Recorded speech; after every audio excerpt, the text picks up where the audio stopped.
అందరూ ఎలా ఉన్నారు? అందరికీ వెరీ వెరీ గుడ్ ఈవినింగ్ అండి. ఈరోజు అయితే మా వీడియో వచ్చేసి బ్లౌజెస్ శారీస్ అయితే చూపిస్తున్నాను, చూసేయండి ఫ్రెండ్స్. ఈ బ్లౌజ్ అయితే చూసేయండి ఫ్రెండ్స్. నేనైతే ఇప్పుడే బయటికి వెళ్ళొచ్చాను, వచ్చిన తర్వాత ఈ బ్లౌజ్ అయితే స్టిచ్చింగ్ చేశాను. ఎలా ఉందో చూసి కామెంట్ అయితే చేయండి ఫ్రెండ్స్.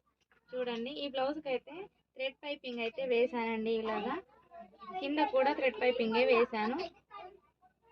లాంగ్ బార్డర్ తోటి అయితే రాసి బుట్ట హ్యాండ్స్ అయితే పెట్టాను ఫ్రెండ్స్. కింద ఒక బూ అయితే పెట్టానండి. దీనికి ఈ బూ పెట్టుడు తోటి బ్లౌజ్ లుక్ అయితే మారింది.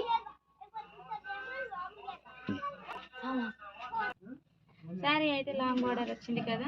శారీ మొత్తం రాణి పింక్ కలర్ అండి. అలాగే ఇంకో బ్లౌజ్ కూడా చూపిస్తాను మీకు, చూసేయండి ఫ్రెండ్స్. ఇదైతే డైలీ వేర్ శారీ. దీనికి కూడా థ్రెడ్ పైపింగ్ అయితే వేసాను, కింద పైన హ్యాండ్స్ కూడా. శారీ అయితే మొత్తంగా ఇలానే వచ్చింది. దీనికి కూడా లాంగ్ వర్క్ అయితే వచ్చింది.